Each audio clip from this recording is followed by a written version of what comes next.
Super. So hopefully that's everything dealt with now today. So welcome. Thank you very much, everybody, for joining us here today. My name is Michaela Donegan. I'm the Social Innovation and Impact Manager here at Social Impact Ireland. And my colleagues and teammates are here working away in the background to make all this happen. So thank you. I'm delighted that you all and all our listeners can join with us today at this lunchtime.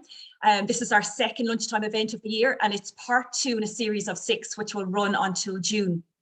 So before we go any further, it would be lovely if we could just do a screenshot of everybody. So if we can all just give a wave to the camera, that would be brilliant. And we just do a screenshot at the beginning.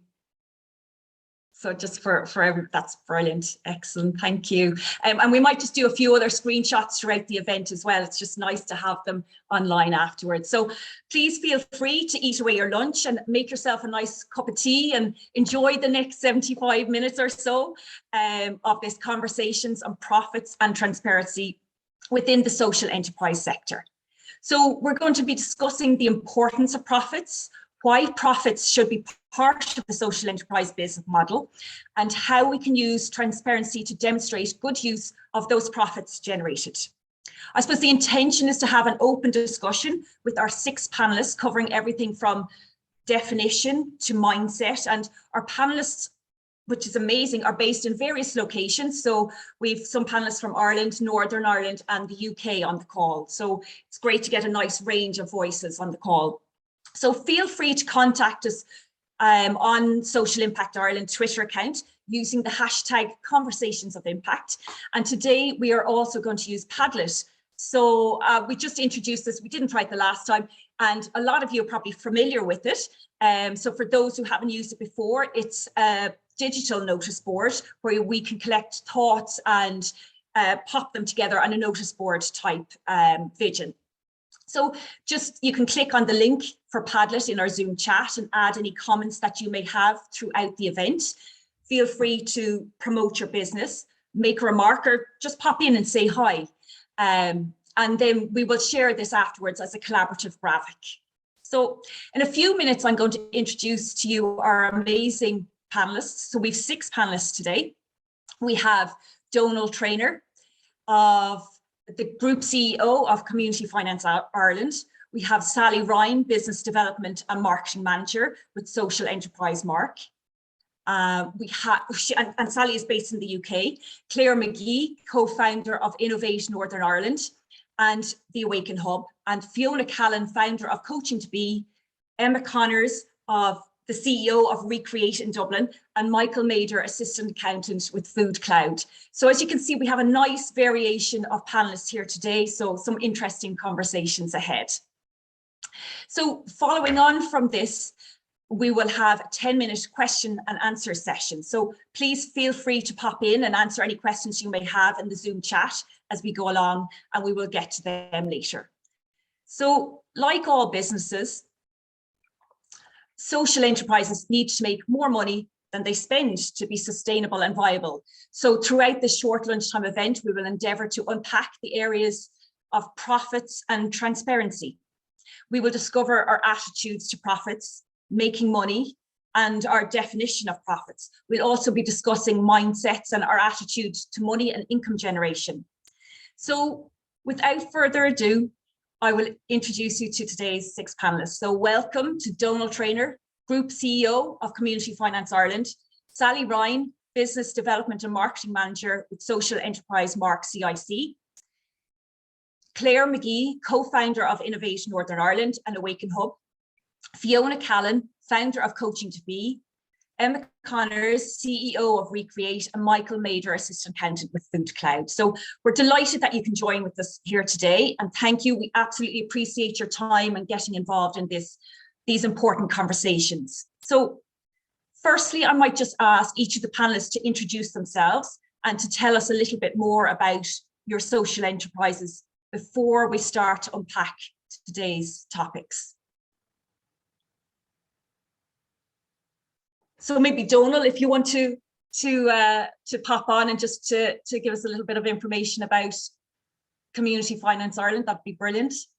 Thanks, Michaela. Yeah, we're an all-island provider of social finance to not-for-profit taking entities. all types of not-for-profit taking entities. We've been lending money for the last 21 years on the island. Pretty much anything between 10,000 and half a million is the sort of lending that we do. Most of it is unsecured. I suppose when we started out in this business, we were about 97% invested into workspace, which is flavour of the month at the minute. But we've pivoted to invest in about 40% of our portfolios in sport as of today. So that's all from me for now. Brilliant. Thanks, Donal. Sallie, would you like to follow on? That'd be brilliant. Hi there. Lovely to meet everybody today. So thank you very much for inviting me to be part of the lunchtime session. So I'm Sallie Ryan. I am currently the Business Development Manager and also Marketing Manager, covering maternity leave for 2 members of staff. Social Enterprise Mark is the governing body, the independent accreditation of social enterprises. So we do work mostly in the UK, but we also have presence across 7 other countries. So this is really building global standards for social enterprises. There are a dozen different legal structures just in the UK that could be a social enterprise. So about 12 years ago, from the sector, there became this sort of definition about what a social enterprise actually is. And we set up some clear and transparent frameworks and criteria for that independent assessment. Great. Thanks, Sallie. Thanks for that. Fiona, would you like to follow on? Sure. Unlike the previous 2, I'm not at the top up there. I'm kind of from the bottom, hovering around in here to help people to get up to the top. So my name is Fiona, obviously, and I'm a founding member of Coaching to Be. And what I'm all about is people development. So it's personal and professional development. And what that's all about in practice is really helping people get the best out of themselves. And in order to do that, people need to understand themselves quite deeply, because we're all a makeup of our thoughts and our feelings and behaviours, which impact on everybody else. So in this space and the conversation today, it's really about looking at that and showing how if people tease themselves out and unpack, like you've mentioned there in that space, but the space of themselves to do the same thing, they can understand themselves better and understand why they behave and think the way they do, change those thoughts and behaviours, and become more effective in what they do and what they're trying to achieve. So I didn't set out to do this in terms of my career, but looking back, there was a lot of patterns in terms of the whole area of sociology and community development and psychology. I moved house a couple of times, experienced different areas, different geographic communities, thematic communities. I got involved in the whole area of local development a number of years ago, quite by accident, on a CE scheme, which was about studying social studies at the same time of being involved in looking at the needs of local disadvantaged communities and then coming up from a plan from that. And that was all about developing a strategy to address disadvantage. But more importantly, it was about the people within that who were really the lived experience of all those issues that are going on out there and helping people to get over that. So I discovered my passion around that in terms of, one, was about helping people find that spark within themselves. And when that actually happens, people really open up and start seeing hope and start seeing possibilities where they didn't see them before. And the other side was the whole area of strategy and planning and closing the link between that gap, if there's an opportunity there for people, and help developing people's capacity so they can actually take up that opportunity. So through my experience between self-employed and employment, I discovered 3 important things, which is around this. One is that the person is always at the center of what's going on out there. So you've got the person and you've got the problem, but by dealing with the person and enabling them to address their problems, they're in a much better position to actually do that. And that's what Coaching to Be is all about. Brilliant. Thank you, Fiona. There's huge amounts to go through in that, so thank you. We might move on to Clare McGee. If you want to tell us a little bit about Innovate NI and Awaken Hub, that'd be excellent. Very great. Good afternoon, everybody, and thanks for inviting me today. My name's Clare. I'm a proud dairy girl, and I'm flying the flag for the northwest of Ireland today. I'm co-founder of Innovate NI, and it's an innovation management consultancy which is headquartered in Derry. We work with small businesses and social enterprises to increase their growth, and I'm going to say the word profit and job creation. Innovate NI, we also have a social enterprise company called Fusion NI, and that delivers social innovation and tech for good projects, events and conferences, including our flagship Tech for Good project, Techies in Residence, in collaboration with the Community Foundation for Northern Ireland and Comic Relief. Techies in Residence provides resources and expertise to enable the development of new technology products to enhance the impact of community organisations and social enterprises on specific societal challenges. I'm also one of 4 of the Awaken Hub co-founders. Awaken Hub is a social enterprise and the only island of Ireland community of female founders. It's an independent vehicle to help women start and build their own businesses and their confidence, having the support of a community of cheerleaders that have their back. Our mission in Awaken Hub is to level up the opportunity, access and connectivity for women founders throughout the island of Ireland by removing barriers to investment, scale and success. We've over 1,800 females from across the island, and the Irish diaspora have joined the community in the last 19 months because we only set up in July 2020. And they joined the community to learn about the world of investment, funding streams, building profile and leveraging their connectivity through our monthly events and ongoing communication. And last year we were fortunate enough to receive the support for our mission from Rethink Ireland and Ulster Bank NI, which we've used now to pilot the first of its kind pre-accelerator called She Generate, which is currently underway. So we are currently supporting on an ongoing basis with business support and startup support, 56 females from 23 counties across Ireland. And we've secured a range of other private sector sponsors since then as well for our mission. So looking forward to the conversation now this afternoon. Thank you. Great. Thanks so much for that. And great to see an all woman-led founder group. So that's excellent. Emma, if you're on the call, if you want to just let us know a little bit about Recreate. Hi, everyone. Hi, Michaela. How are you? I'm Emma. I'm the CEO of Recreate Ireland, and we are based in Ballymount in Dublin. So I've been there just over a year myself. So we are a dedicated creative reuse company. So we creatively reuse materials that would otherwise end up in landfill in lots of different ways. And just thought sometimes it can be very hard to explain what Recreate does. Lots of people think it's often just arts and crafts and one-off use of the materials, but hot off the press today is a new jacket that is made from the IKEA flags that you see flying outside in Ballymun. So there've been 15 young people who've worked with Attention Attire, another sister enterprise of ours, and we've 15 young people now who have made these IKEA jackets that are now going to be exhibited. And they're feeling very cool wearing them around. They're amazing. They're fantastic. Yeah, in fact, my partner wants to buy one.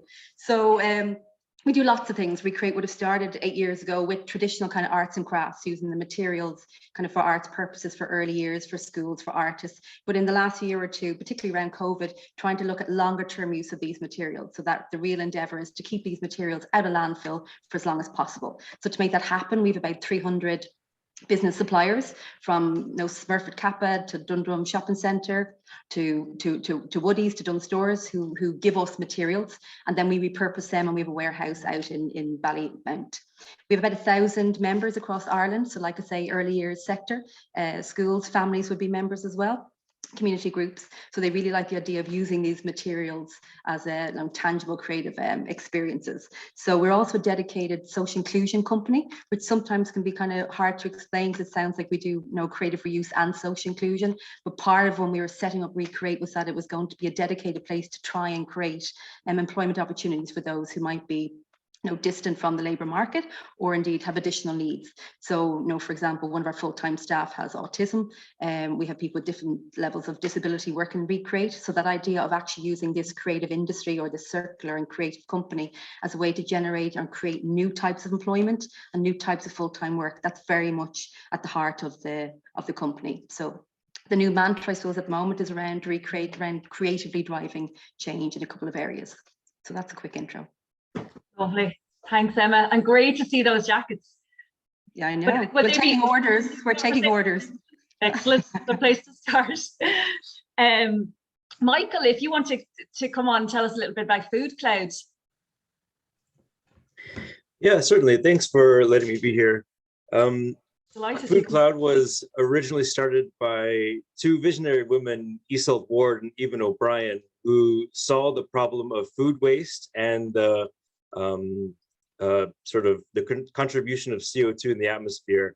And they started what is essentially a tech company that is subscribed to by major retailers who they upload their surplus food at the end of the day. And the technology basically looks at all the local charities and alerts them that there's food available at their local Tesco, Lidl, Aldi, whoever, and they can come collect that and then redistribute that in their communities. So it's a double-edged sword in that they've reduced food waste and are also providing to people who might be in food poverty. The second leg of our company is that we have 3 major food banks in Dublin, Cork, and Galway that those same charities can subscribe to and get sort of a fixed amount of food. So it reduces their food bills, which allows them to sort of contribute to their communities as well. And then lastly, by way of tender, we were awarded the, I suppose, the responsibility of housing SMD, which is a European sort of, it's called Supply for the Most Deprived. And basically it's 25 long life food items that are distributed to people who have no access to food. And so we act as the warehousing system for that. It's collected by charities as well and then redistributed to their communities. So those are the 3 legs of FoodCloud. Great, thanks, Michael. Really interesting to hear now about that the housing SMD. I suppose a new area, so that's excellent for everyone to know on the call. So Donal, I might just come back to you initially just to start off, I suppose, with the 2-part question. So do you think that making profits are as important within social enterprise as in, I suppose, any other form of business? And if so, why do you think profits should be part of the social enterprise business model?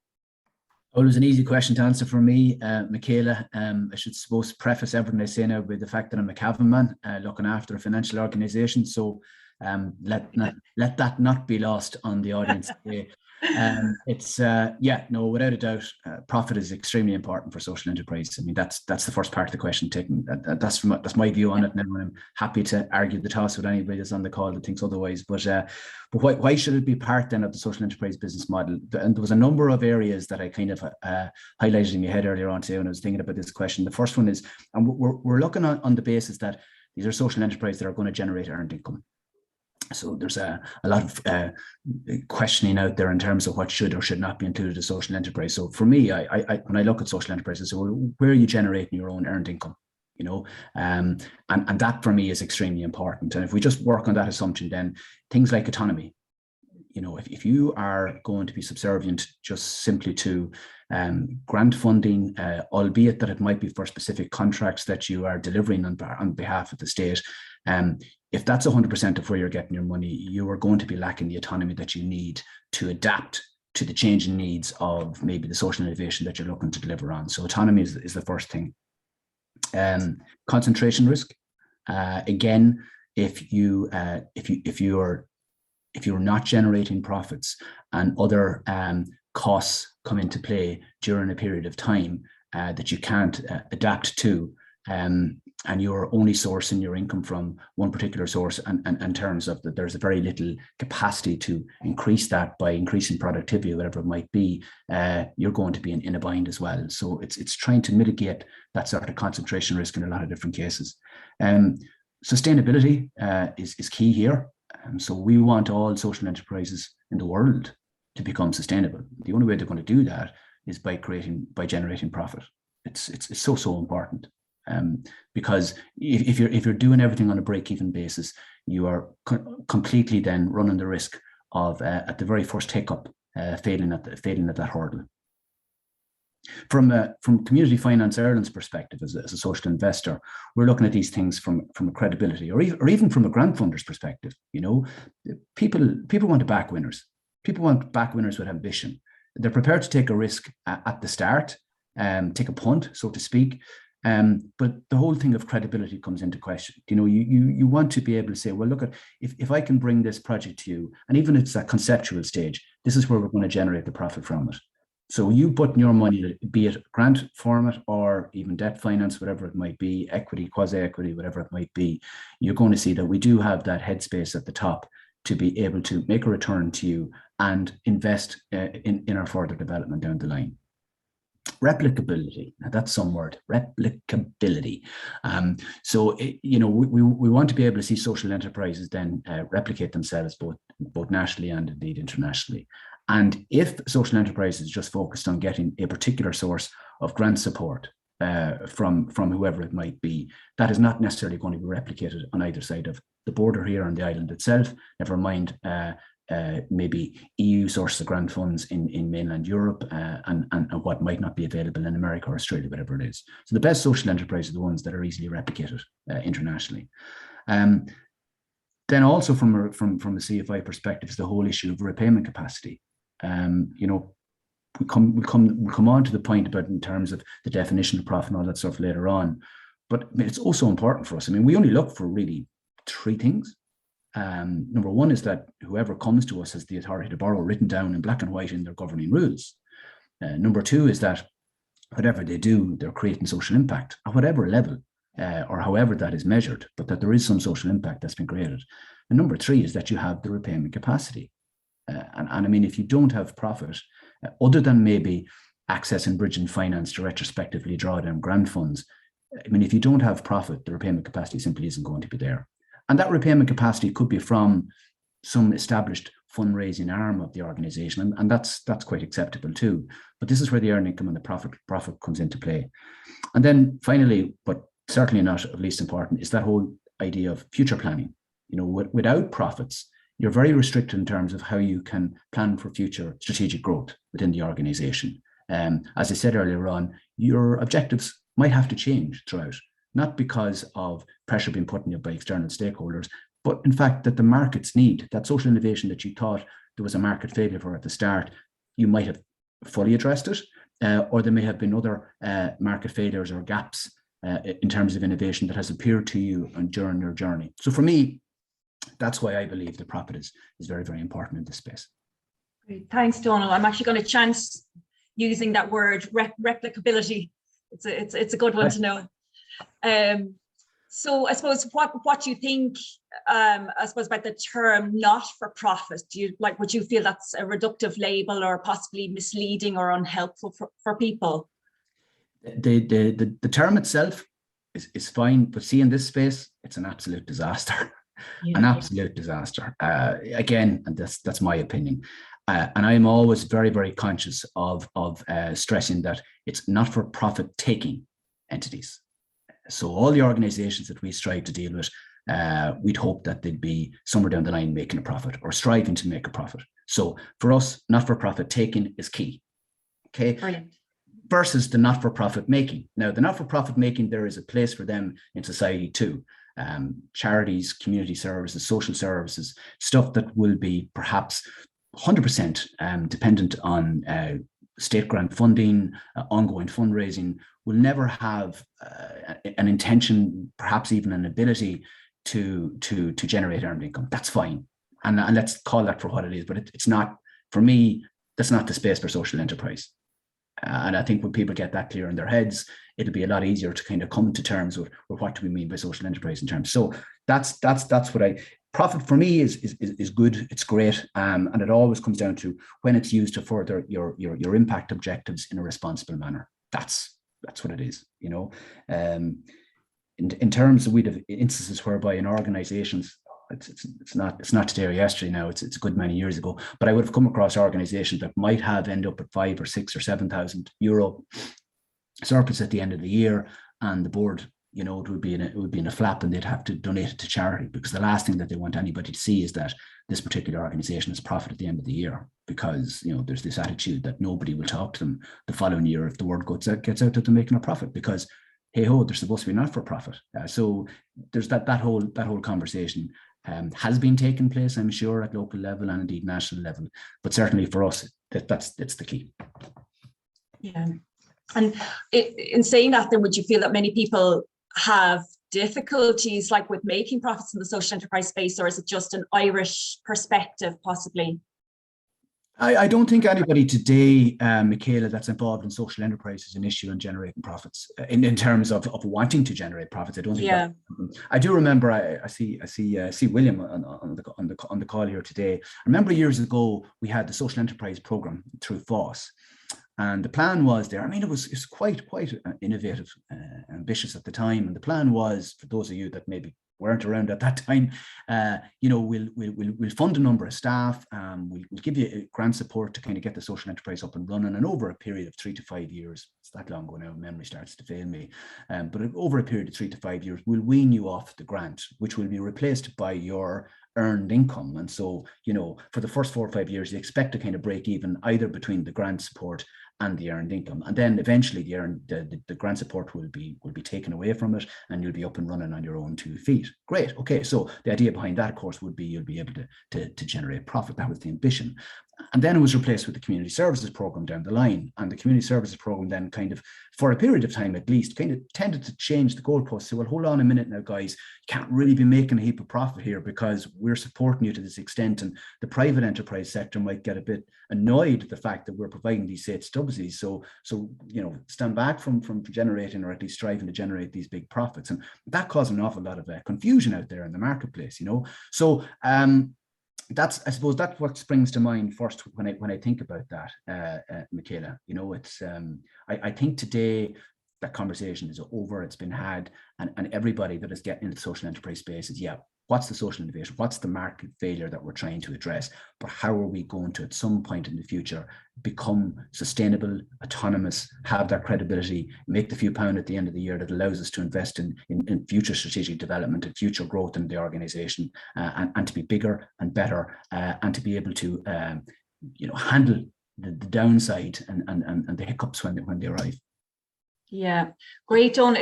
We actually brought up that whole area because I suppose on our previous call, the area of profits did kind of come into it, and there were some people on the call that were a little bit cautious about that, more of the charity type, I suppose, area, and to talk about, as you just mentioned yourself, really in relation to the wording of profits. But so if anybody out there has any questions for Donal, you can pop them in the Zoom chat now, or post them on our Twitter using the hashtag Conversations of Impact. And also just feel free to comment on Padlet, which is in the Zoom chat also, and you can just click onto that and just add any information that you'd like to do that. So Sallie, we might come on to you next, coming from the UK. How do you think that social enterprises can use transparency to demonstrate the good use of generated profits? Well, over at Social Enterprise Mark, so as the accreditation body for social enterprises, we think it's absolutely crucial, partly because it's that independence and that willingness to put yourself under scrutiny, which I think is really important to all of us as businesses, as mindful, ethical business owners and leaders.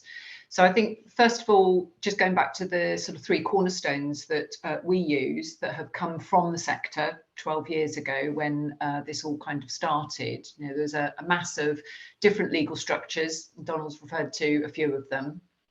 And everybody was like, well, is that a social enterprise? What is this new term, social enterprise? So the 3 cornerstones that we refer to when we are looking at independent accreditation are those clearly stated social and environmental objects in your governing document. So whether it's your articles of association, your memorandum of understanding, whatever, but really clearly stated, what are you going to do societally for people? What are you going to do for planet environmentally? Then it is about traded income, which Donal's referred to. And I think that the whole issue of sustainability is really, really crucial. Obviously in startup phase, we accept that there may be some more grant income coming through a new startup social enterprise, but looking to get to that 50% or more traded income so that you can actually secure that sustainability and go for those scale and growth stages through your business life cycle, really key. And then it's about that 51% or more of profit, not of total income, but of profit, that actually is reinvested back into your stated social environmental aims, and that kind of, you know, brings the circle sort of round fully. So that for us is what we sort of initially look at, and going through that independent scrutiny about, you know, where is your income coming from?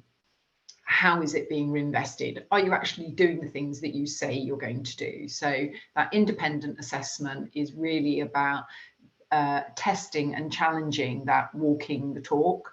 So it's really making sure that we build that confidence and that trust, both from a commissioner's perspective. So who are they actually working with and who is delivering on behalf of their projects, their goods and services, etc. But it's also for customers. We know that there is a much higher and increasing elevation of social consciousness about where we spend our money, even if it goes back to buying your Christmas cards. You know, I might want to buy charity cards because I feel that that's a good thing. But actually then we've had, you know, some charities have kind of rocked our trust and confidence even in doing that. So that transparency around our money, our finances, our reinvestment statements is really important. One thing I would say about social enterprises often, so I've got my marketing hat on here, is they are incredibly impassioned, committed, inspiring people. And I know that we've got many in the audience today, not just on the panel of speakers, but they're often so busy doing their day job that they forget to tell their story. And I think that is something that we really do need to get better at across the whole sector. So that transparency of reinvestment is, for me, about showing our accountability. I think really, really important, being able to stand loud and proud as social enterprises about where our money is coming from and what we then do in terms of our community of benefit. And that really is obviously showing those outcomes. So when that money is reinvested back into our community of benefit, how does it make that transformational change? It's not just about transactions, it is about that transformation. That really then allows us to demonstrate our social impact. And that could be working against sustainable development goals. It could be about demonstrating your environmental social governance. So we work across those strands, but that social impact, often demonstrated through a social impact report, also shows how we are impacting and improving social mobility, which is about the individuals, because it, you know, it's great to be talking about big organisation stuff, but often this is really down to individuals within our communities, improving their life opportunities, and that really is where we start building social capital and those thriving communities that really makes change. Great, in my view. I suppose just kind of going back to what we spoke about previously, and it did come up on our last call as well, like in Ireland, there does seem to be a little bit of a mind block about making profits in the social enterprise space. And like, do you find something similar in the UK, or do you feel that people would have a different mindset?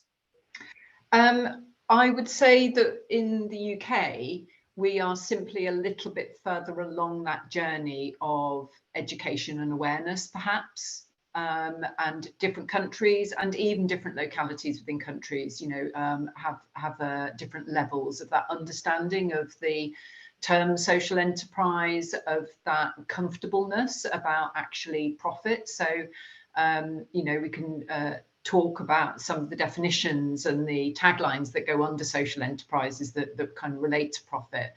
But we've had Social Enterprise UK, for example, based in London, but in the UK, we're sort of working since 2002, I think, so 2002. So they've done a lot of advocacy, they've done a lot of political lobbying, political with a small p, it's cross-party support through the Public Services Social Value Act.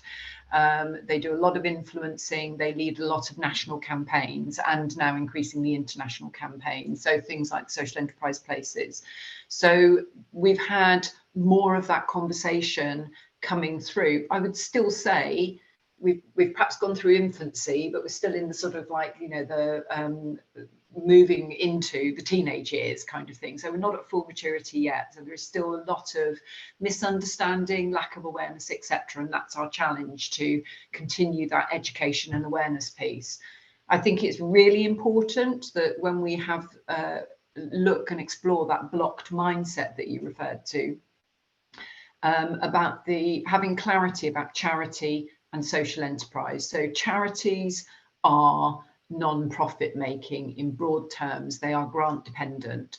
So if we're still grant dependent as a startup enterprise, if we say that we are a social enterprise, but we have that grant dependency that, again, Donal's already talked about, then actually we do have to question ourselves, are we actually a charity rather than a social enterprise? Because social enterprises do trade for profit, absolutely unequivocally, because if we don't make that profit, we can't do the good stuff with the profit.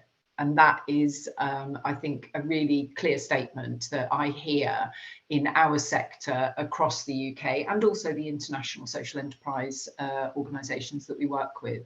And it's the importance of the social enterprise sector, the fourth sector, as it's often referred to. So we're not part of the third sector, it's this fourth sector. So you've got public sector, private sector, and then in between that, you've got charity, third sector, and social enterprises as the fourth sector, and a hugely growing and great traction around social enterprise fourth sector. And that, to me, is about having a balanced economy. We need all of those elements to make a really balanced, thriving economy. Because if we have, for example, private sector businesses making private profit, I think that the sort of inference was, you know, profit taking, but private profit, they are big supply chain providers. So when we then start looking at how we use that supply chain and then move to social procurement, which is a massive window of opportunity at the moment, then we can actually start looking at second, third, fourth tier social enterprises in the supply chain. And that's how we can actually create more social impact, by working collaboratively across those four areas of economy. Great. Thank you, Sally, for that. Actually, I was going to continue and just ask you about the profit making, not profit taking statement, but you've actually kind of covered that in the question. So yeah, I think for us, for me, all businesses are there to make money. They all want to make profit. So I would push back at profit making. But I think the familiarity that we certainly have, and across the broad social enterprise sector, when we look at sort of marketing messages, you know, we trade on the positives that we all have, don't we? Our unique selling points, etc. And I think actually framing the positives around social enterprises being businesses that do trade for profit, but it's about profit for purpose. So that tagline, which is a global tagline really, which is about trading for people and planet. Yeah. Thanks so much, Sally. And if anybody here on the call, any of our listeners has any questions for Sally, please pop them in the Zoom chat now, or just post them on our Twitter using the hashtag Conversations of Impact. Again, feel free to go over to Padlet and type a message in there also. So Fiona, I might move on to you. You had mentioned about our attitude to profit in our last Conversations of Impact. And I suppose that's why we felt that it would be beneficial to invite you onto today's panel just to discuss that. So you might just tell us a little bit about the importance of how we see things. Yes, mindset was mentioned there a couple of times, and I'm going to bring it back down to the level of the individual, because that's where the social enterprise kind of drive comes from. Any individual who has that kind of social drive to make change. And really your mindset is made up of your past experiences in life, and everybody's got past experiences in life that brings them to where they are actually today, and different degrees of challenges and stuff that accumulates in here. And that makes such a difference in terms of how you see things, how you think, how you behave, what you do, and your perspective on life and everything that you experience in your everyday life. So a lot of that mindset is deep rooted that you mightn't even realize that it's actually there. So you might be managing life and you're getting on fine and you're setting up businesses and you're doing everything and you're okay. But really, when you get down to the mindset and there's any kind of blockages out there, and we're talking about profits today, it's really important to understand your own mindset. And by understanding it, then you can actually do something about it. So for example, if people grew up in a very structured environment, perfect family life, everything was very structured, how are they going to operate in social enterprise space, which is by its nature quite unstructured in terms of being creative to address social needs that are out there and everything else that goes along with that? How is that going to impact on your ability to take risks and manage your risks or whatever?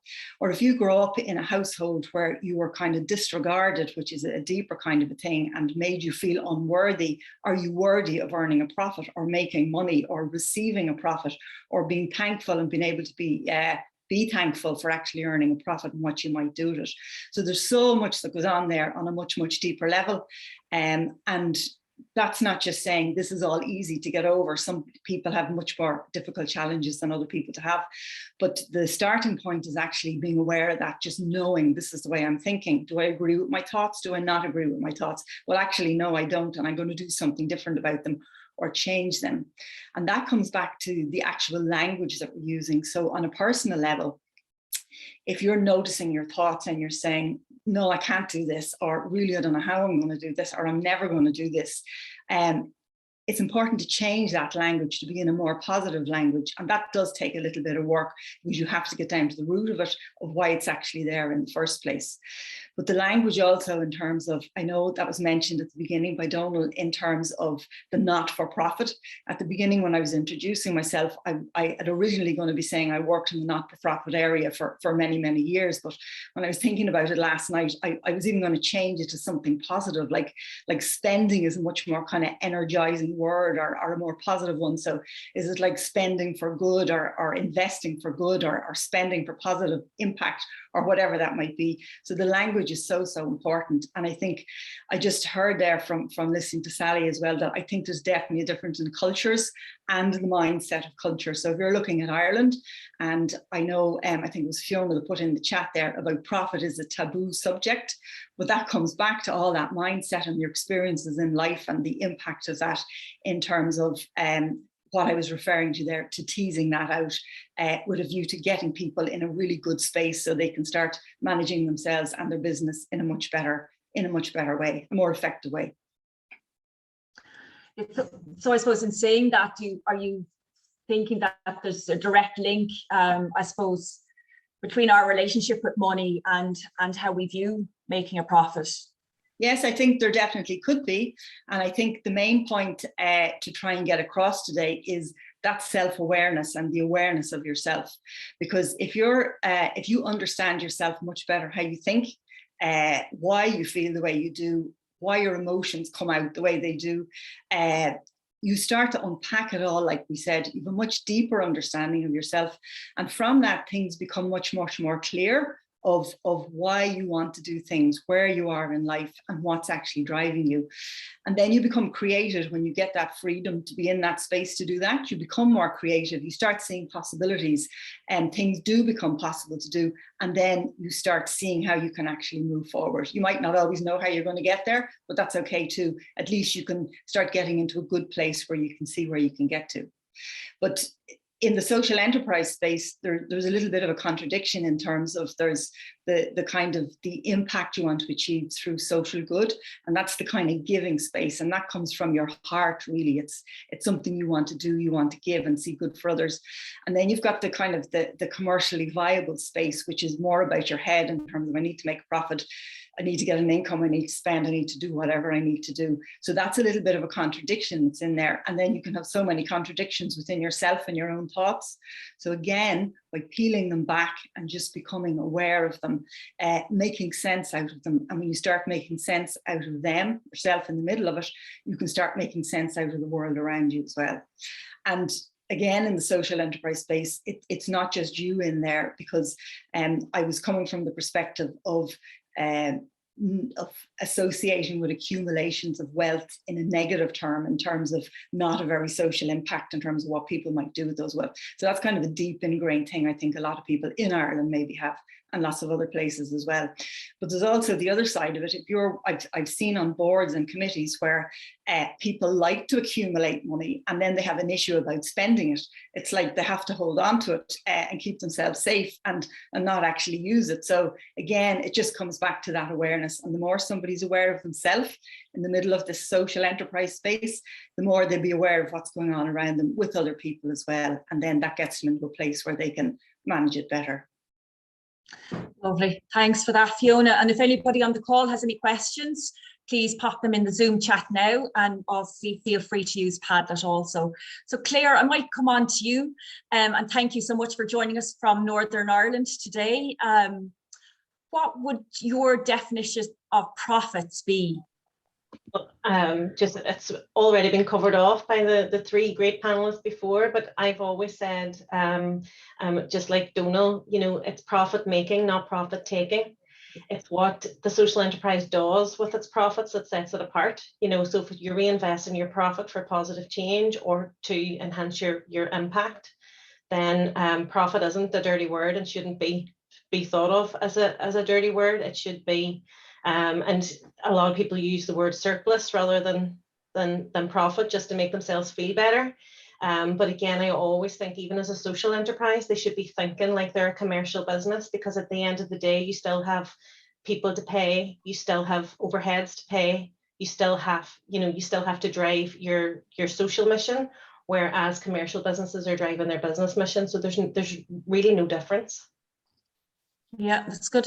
And what does making profits mean for Innovate NI? What kind of impact can you have by doing that? Innovate NI is actually, we're a private limited company. The Fusion NI side of our business is our social enterprise arm. And with our new social enterprise, with the Awaken Hub, the reason why we set it up as a social enterprise is that we all come together from our experience of working with females who have been accessing funds that are available through government. And there's a lot of funds out there, there's a lot of programs out there, but there was still a gap on what the women were telling us that they needed and what was being provided. And I think that's the main difference as well. Sometimes with social enterprises, they're so busy delivering on a contract for a government agency or for a grant that's based on targets. It's based on kind of counting the qualitative rather than, or counting the quantitative rather than the qualitative.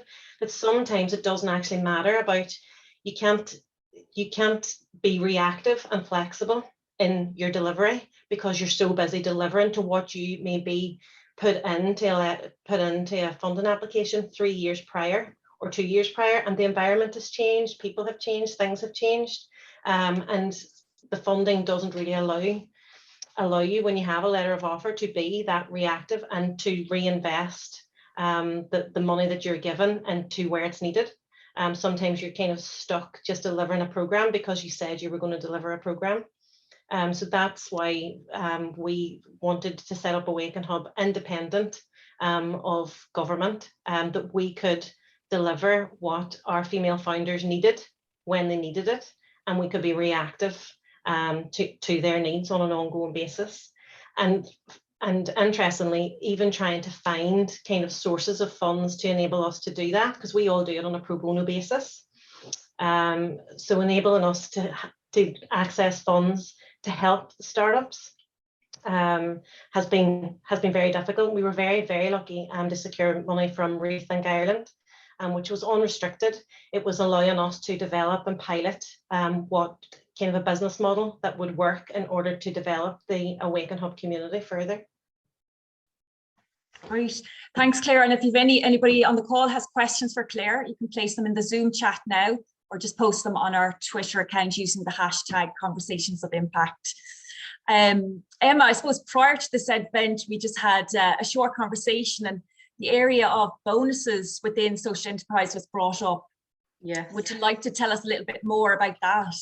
Yes, I just want to start, if I could, Michaela, just this quote I came across last night saying, why is it that some social enterprises take pride in the label not for profit, literally going out of their way not to generate a profit? The irony of this is that it could be said that these social enterprises are failing to adhere with the fundamental principle that distinguishes their business model. And I was thinking that there was something very interesting around that with Recreate at the moment that I hadn't. I'm there a year, so I've kind of been watching, and there's kind of two camps within Recreate in terms of staff. That half the company have been approaching our work with a not-for-profit mindset, and then the other half with a commercial enterprise mindset, and both have had their benefits or not. But for example, with the ones that are approaching with not-for-profit, there was that sense of the antennae being in and not thinking about the antennae out and trying to drive business. There was a sense that if we were a creative company, we couldn't possibly be. They nearly kind of wanted us to not charge people for the service. I know that that's definitely been a piece of work with the team in the last year, is saying we are a social enterprise. I want you to be entrepreneurial. I want you to be out there looking for opportunities, not only so that we can drive our social mission, but also perhaps your salaries can move from a lousy 25 grand a year up to something decent.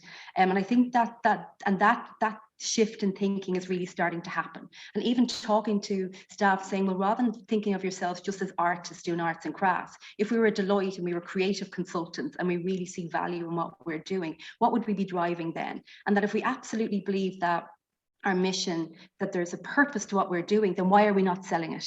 Why are we not very comfortable talking about profit and trying to sell it? Not only that we're driving our mission further, but also that this could be good for you, but also we could create new roles in order to be able to drive the mission further. And then I think on the other camp then, just focusing solely on the enterprise, there has been a bit for some staff there forgetting about the social mission. It has been very much driven by targets. How many members can we get in?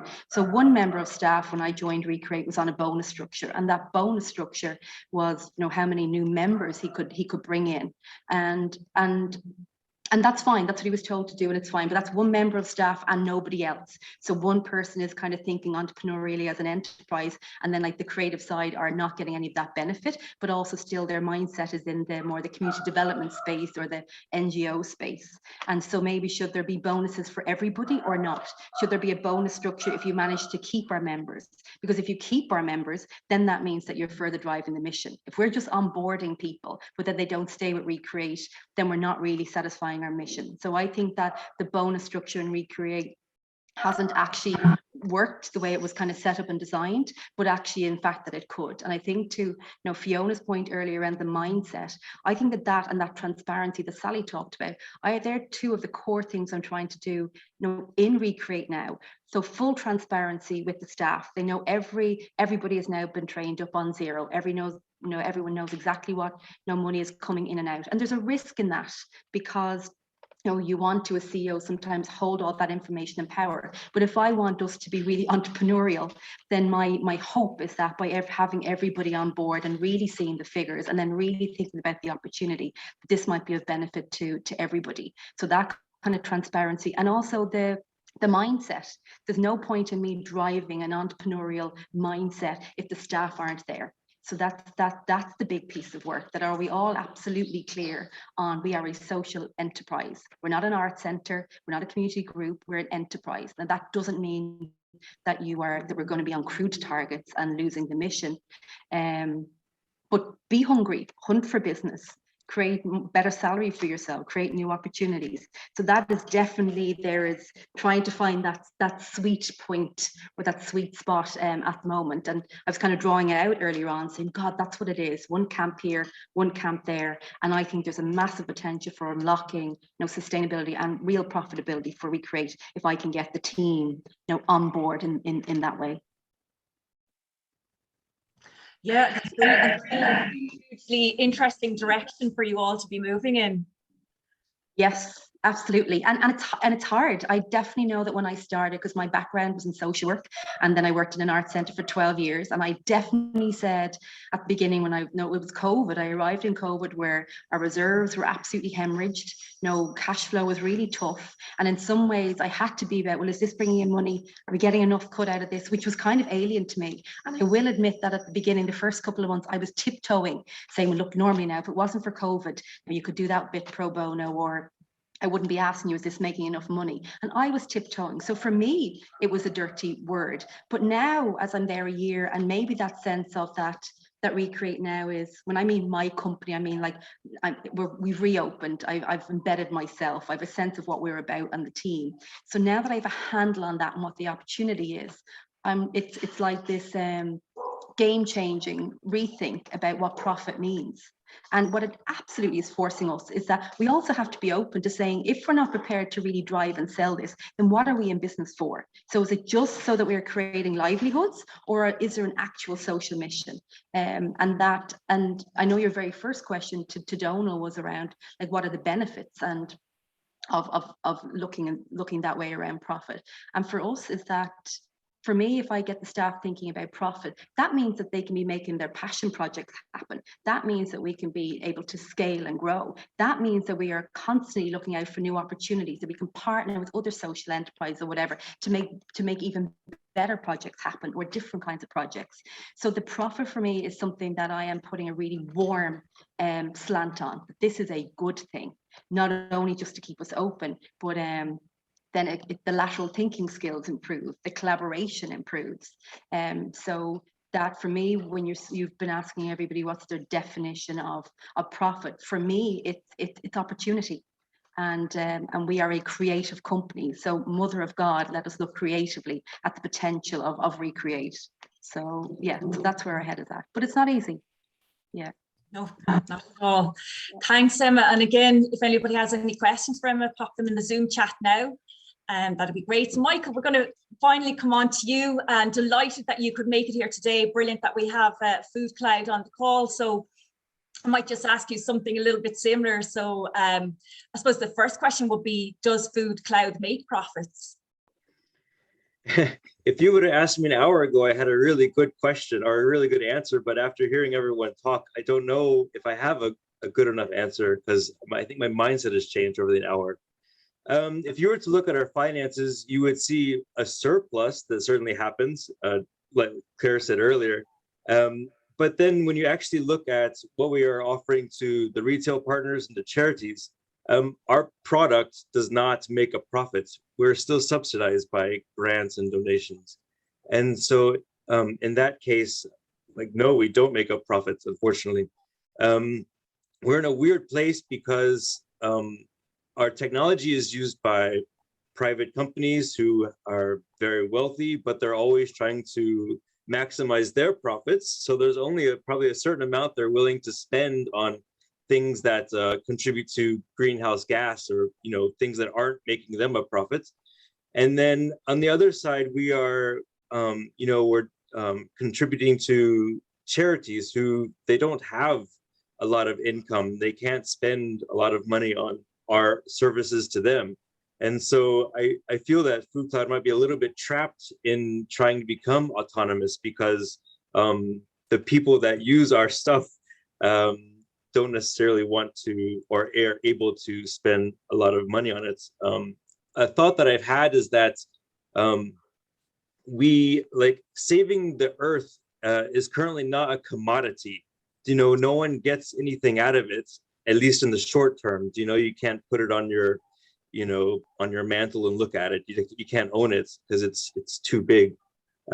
So I'm trying to think about, how can FoodCloud make saving the planet a commodity, or how can preventing food poverty be a commodity, so that people would be willing to pay for the service to a point that it would actually generate us profits.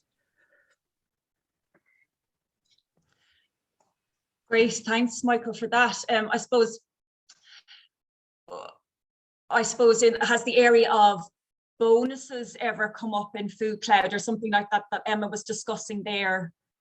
Has that type of area ever come into what you're doing? No, not bonuses. The tricky bit about being a social enterprise and also a tech company is the people who can do the work of programming and of managing the software are quite expensive. And we have a hard time competing with the likes of Facebook and Google, who can, they have practically unlimitless wallets, or limitless wallets. So what we do is we do try to match market rates for salaries, so that people who work for FoodCloud, you could find a similar job in a similar market and make a similar, maybe slightly lower wage at FoodCloud. But we don't really have the capacity to issue bonuses, because that surplus I was talking about earlier, it isn't a lot, it's enough to make ends meet, but you wouldn't want to be issuing bonuses to everyone. We actually have quite a large team. I think we're at 71 people now. So it isn't feasible. We don't really have the capacity for it. Thanks for that, Michael. And again, I'm just conscious of time coming up for us here. So if anybody has any questions for Michael, you can pop them in the Zoom chat now, or just post them on Twitter using the hashtag Conversations of Impact. So I might just to thank all our speakers here today and for being so open and honest about all the information that they have passed on to us, which is excellent. So what I'm going to do now is actually just to go through any questions that have come into us. So we might directly just move on to them, and I'll direct them to the panelists. If there's specific questions, I will direct them at you. So actually, a lot of them are actually quite open. So the first one that I will just throw out to the panel there is there a guide or standard for wages or salaries in a social enterprise? Can I take that one? Sure, Sallie, brilliant, yep. So our personal view is it kind of echoes, sorry, who was the last speaker? I missed the name. It's Michael. Hello. I think that approach of actually paying market rate. Now, I do appreciate that at different stages of life cycle and in different sectors, there are different nuances around salaries, remuneration, etc. But social enterprises, from our perspective, and also my experience of working with many social enterprises, is they aim to pay pretty close to the market rate. So it's not about cheapening the value of the person in a role by dropping the salary down to the lowest possible level that you can get away with. That's not the kind of ethical business practice that really fits with the sector. So I would go as close to market rate as you can afford at that stage of your business growth and life cycle. Great, thanks for answering that, Sallie. Another question that's come in is there a benefit in taking an existing commercial business model approach and then adding the transparency and social benefit mission as a driver?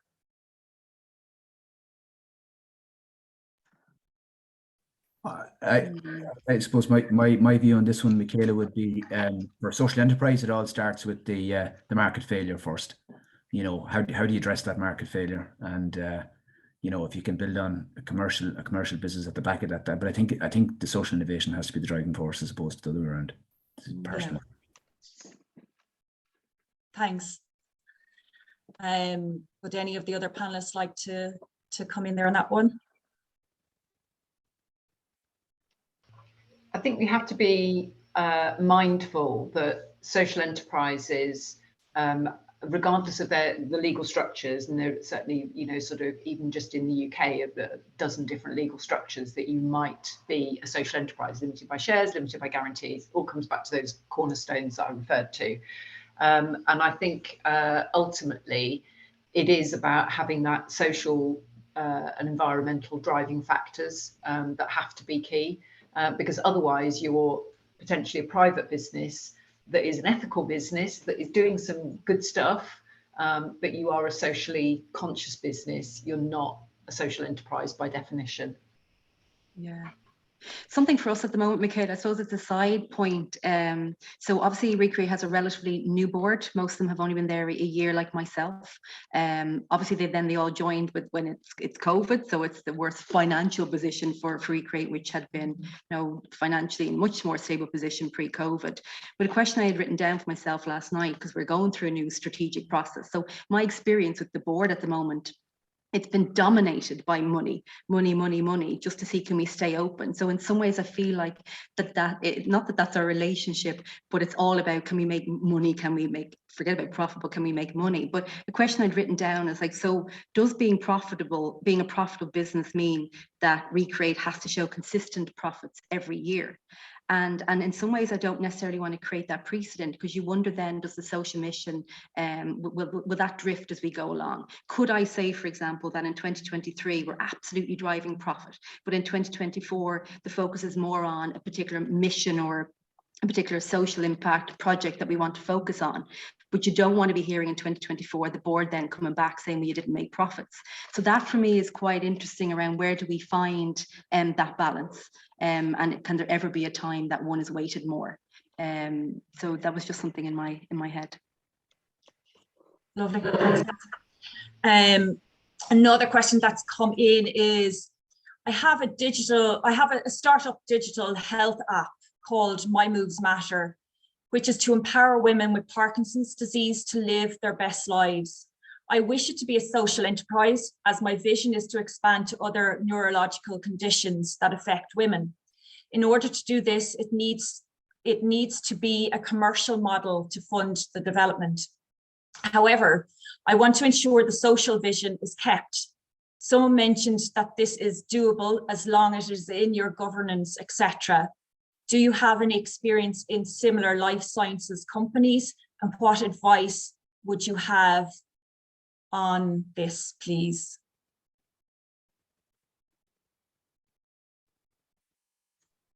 I think that goes back to Sallie. Sallie's point earlier. It really depends. Is it the social mission that's driving the development of the business?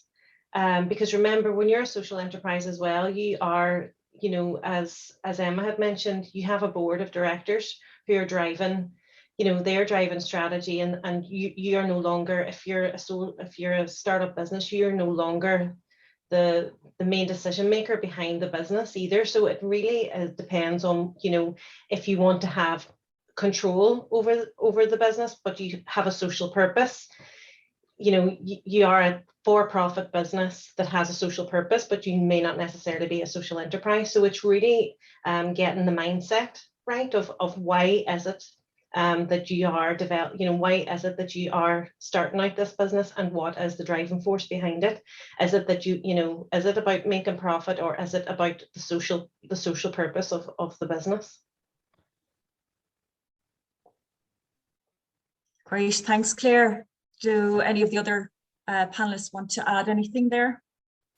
Yeah, maybe Emma mentioned there about the team and bringing the team along and changing the mindset of the team. So does this come down to the common purpose of the people within the organization? And the common purpose is the social good, and the making the profits is almost like the how-to. So you have your objective is the kind of social objectives and the impact you want to achieve, and the how you're going to do that is by making money to actually follow that through, if it's looked at that way around, as opposed to the profits, and then what are we going to do with the profits? And the objectives can change and they can grow, like was talked about there, about ambition and about growth. So your objectives can change all the time as you grow. You'll have your fundamental ones, but it's the profits then is the how you're actually going to do that. Can I just mention, Michaela, on something like that, which is so wide-ranging, and it's outside the local parochial kind of geographic view that a lot of startups might have in terms of community enterprise and stuff like that. First of all, getting people on board at the very start is a great thing, because profit isn't the driving motivator. It's the social innovation that's key. So people are coming on board for all the right reasons. And in terms of growth, it's probably much easier to get new people, because you will be turning over, and if it's board representation, you're going down that road. It would be much easier to get people with that same driving motivator on board from such a large, like, I mean, you've an all island, maybe international kind of scope to be going, as opposed to, well, you know, this particular social enterprise is only going to impact on people in my local physical community. So therefore, the pool of people that would be interested in sitting on a board with me have to be from the parish or the neighbouring parish, whatever like that. And then that restricts in terms of the people and the idea generation potential that you would have. So I'd be very hopeful. I'd be very hopeful for that app. Yeah. Great. Great to hear so many positive stories on the call today, but unfortunately very conscious that we've only 2 minutes left to our lunch hour. So just thank you to everybody who's come on the call. Do feel free to contact us here at Social Impact Ireland, where we'd be happy to help you with any of your queries following on from this. We provide short courses, one-to-one business advice clinics and an incubator program. As mentioned at the start, this is only part 2 in a 6-part series, so feel free to join us next time when our topic of interest will be on leadership, and specifically on impact leadership. So thank you all so much for joining us here today, and we hope that you will join us again for part 3 of our conversations of impact. Thank you. Thanks, Take care. Michaela. Nice seeing you all. Bye. Yeah. Thanks, everyone. Bye. Thanks very much. Bye, Rachel. Take care. Thanks a million. Thank you. Bye. See you, Deirdre. Thank you.